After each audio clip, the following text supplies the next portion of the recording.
welcome back. I'm still in California. I'm working on a TV show. Can't say exactly what it's about. This week I wanted to fix up my current shop just a little bit.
Meet with us.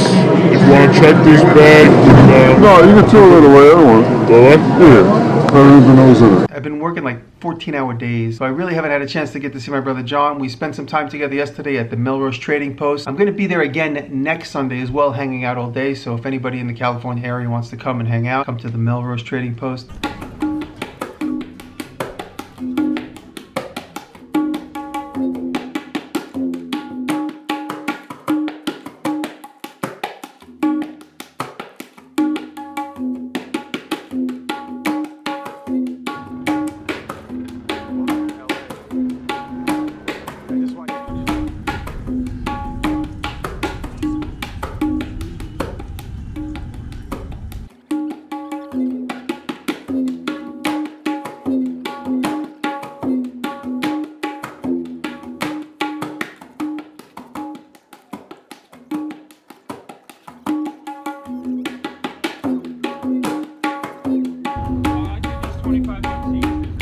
LA is the only town, and he could vouch for it.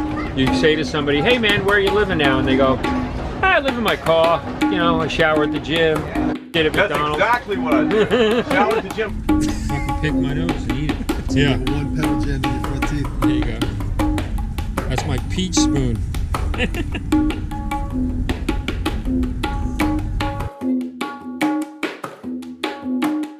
At the end of the day, I got to go over with Matt to the workshop that they now use. The shop is cool. It kind of reminds me of my basement shop.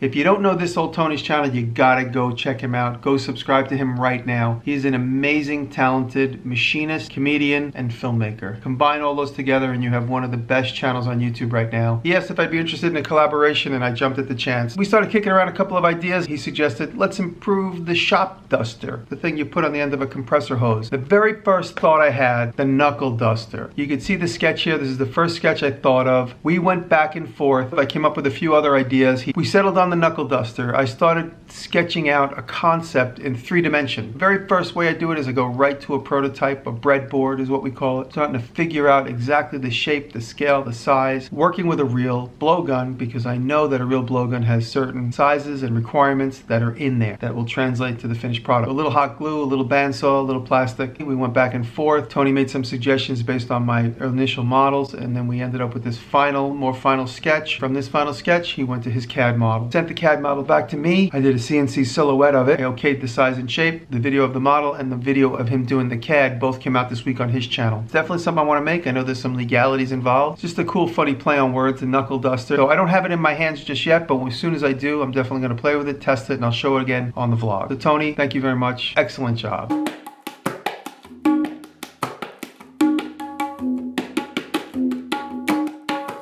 I don't need to put a varnish over I that? already did. Everything has the waterproof polyurethane. Oh, okay. Yeah, we waterproof everything just in case it goes outside. Yeah, because that's for my gardens. Considering I'm working like 14 hours a day and I don't have time to really create some good output. I'm doing a Q&A and I got the questions right here. First question is from Daniel Wallace. Have you ever used polymorph? I guess that's that like beads that you melt. I did see it once at a toy fair and I played with it for a few seconds. It looks like cool stuff. It's like melting wax in hot water, but it's really plastic beads. I never did use it, but it looks like cool stuff to start with and it's safe to use, it seems like. Chris Simmons says, like, are you using that wood shop? I guess the TV wood shop? I have to use it. It's the only one I have right here. Matthew Young says, what would be your preferred shop setup with your new makerspace? Certain materials, work areas. I have woodworking on one side, metal working on the other, separate. And then we're gonna put a special space for Taylor to work, so that'll be leather, sewing machines, and a little bit more of a cleaner space. So 3 sections: clean space, wood space, metal space, exclusively different. And then CNC is all along the back wall. Mike Doc said he was happy to hear that I hate tomatoes. Tomatoes suck. What skill would you like people to pick up in order to make them a better maker in general? I really believe everyone should have the ability to sketch, draw, see 3-dimensionally. You should start to learn. And start by just copying stuff. Copying drawings that are already drawn, just try and mimic them and then start to make them on your own without the help of the original drawing. Someone said I need to go on my Walmart trips. While I'm here, I will do that. I'll go on Walmart trip to either a Home Depot or a shop and just find stuff. That's a good idea for maybe next week. I'll include that in the vlog. That's from 4 Bad Cats. Thanks, brother. George Charatudis. Do you keep in mind a kind of calendar or database of accomplished projects, respectively?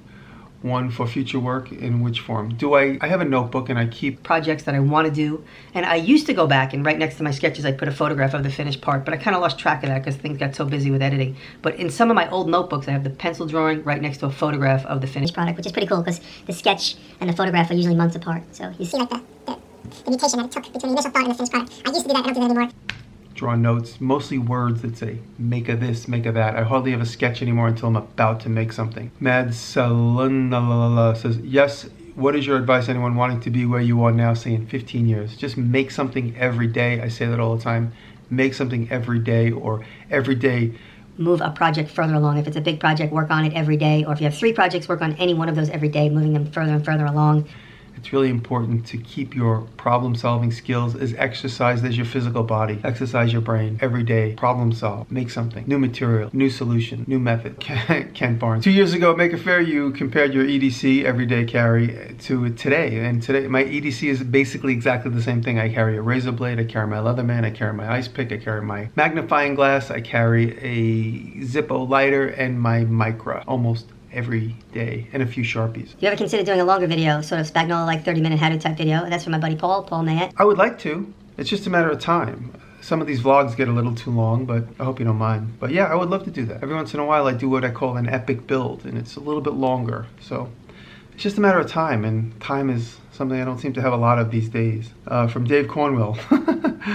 His question is, what is the big secret? I'm doing a TV show and it involves my skills as a maker. Really more as a teacher, less as a maker, more as a teacher and more guidance. There's not too much heavy lifting for me in this one. How many hours a week do you spend making stuff, and how many hours do you spend editing? I spend all day making stuff, and when Taylor goes to sleep, I spend all night editing. Wayne Porter says, Jimmy, are you going to do any kind of meetup in LA? I'm planning on going to the Melrose Flea Market. I went Sunday. I'm going to go next Sunday, and I'll probably go the next Sunday. I only have Sundays off, like 3 of them in a row. And I'm going to try and spend each one of them at the Melrose Flea Market with my brother and Matt. James Bletchinger says, I'm in New York for a couple days. Where can I find the welding stencil? The welded stencil to be in front of my shop is at 15 Clinton Street in the Lower East Side, below Houston Street, above Stanton, in Manhattan, not the Clinton Street in Brooklyn, Manhattan. I'm here in California, and everybody I meet says, oh, I love your shop in Brooklyn.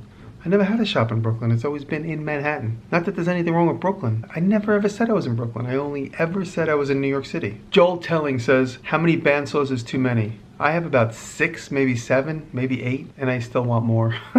in response to that, Matt Flanagan says, Bandsaws are like angle grinders. If you think you have enough, you're not doing it right. I agree with that. am I going to Maker Faire? I am stuck in California. I am not going to make it to New York Maker Faire. I'm sorry. I have a pretty good excuse. My friend David Picciuto says, what is the name of our podcast? Making it. Andrew Hewitt says, thought about making a flip top stand for my drill press and bandsaw. Maybe a dumb question, but is there any issue storing a bandsaw upside down? I don't think so. There wouldn't be, as long as it doesn't hit anything when it flips, because then you're going to knock your adjustments off.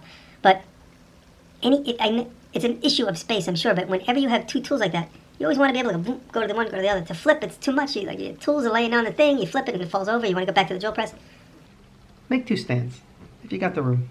Tuck says, will you ever hold classes down here in Southern California? If this project I'm working on turns into a real thing and it becomes a more long-term thing, maybe. If I end up living here, who the hell knows? There's so many possibilities, but probably just going to end up staying in New York. Joel Bischoff, what materials do you find being the most creative to start with a rough idea and end with a product? Paper, foam, wood, cardboard? Hot glue and whatever. Hot glue and scrap wood, hot glue and cardboard. Hot glue and plastic. Hot glue. Hot glue is the material to start sketching out concepts. First you draw your 3D images and then you start cutting on the bandsaw. Shapes into whatever shapes you want, and then you hot glue them together. That's how you get fast, quick concepts, just like the Knuckle Duster. What is your go-to entertainment while in the shop and out of the shop? Music, TV, sports? I am absolutely 100% not interested in sports. Music. Music is my go-to. I gotta have music playing constantly. Little speakers, I'm constantly listening to music. Protects me from my thoughts. And if it's not music, it's YouTube. Everything. I watch all kinds of stuff. Except for sports. Justin Dietrich says, when you get your new shop completed, what is the full scale you envision? What will a typical weekend class be like? We start on a Friday evening, work all day Saturday, work all day Sunday, everyone goes home on a Monday. Guest speakers, big hangout. 15 people per class perhaps, probably through the summer into the fall, not through the winter. Michael Schneider says, what is the best personalized modification you ever made to one of your tools? It's definitely this. And I've been carrying it every single day since I posted this video. And this is the same one I've carried every single day, and it still works, and I've never bent it, and it's never put a blister in my palm, and it works. And I do not know anybody at Leatherman. I never spoke to anybody at Leatherman, and they never called. Jeff P says, do you find you thrive as a planner or a procrastinator, and why? I do both equally. I procrastinate and I plan constantly. When I say plan, I just draw a picture in my notebook and say, I'm going to make that soon. That's really my plan. How does a portable bandsaw stand working out? This is from Andrew Reuter. Anything you change about it if you built it again? Honestly, it works really good. I just don't ever use the chopping aspect of it. I basically get rid of the plate. I don't ever use that. It was kind of more fluff for the video. I guess if you didn't have other options like I do, you might use that more often. But that's the only thing. I would get rid of that top bendy, that top pivot.